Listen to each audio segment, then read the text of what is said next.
Sir நான் மத்த director மாதிரி இல்ல. உன்னை பார்த்தாலே தெரியுதுப்பா, முடிவெட்ட கூட நேரம் ஒதுக்காம இருக்கணும். ஒரு 10-15 கதை வச்சிருப்ப போலயே. 10-15 கதைலாம் இல்ல சார், ஒரே கதை ஆஸ்கார். தம்பி படம் டைட்டிலே ஆஸ்காரா? சூப்பர்ப்பா. சார் படம் ஆஸ்கார் போகும்னு சொன்னேன் சார்.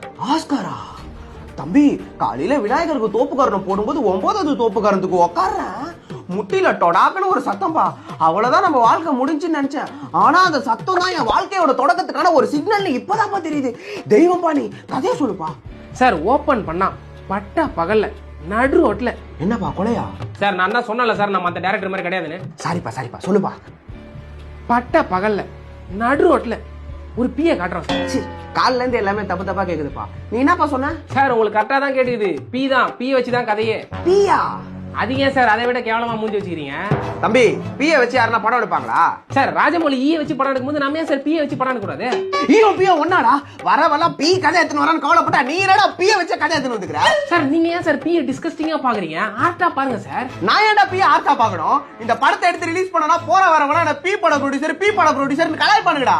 அதுதான் சார் நம்ம படத்தோட ப்ரமோஷன். என்னடா பைத்தியக்கார மாதிரி பேசுனுங்கற? ஏந்து போடா. சார் ஒரு ஆஸ்கார் வாங்க போற படத்தை நீங்க ரிஜெக்ட் பண்றீங்க.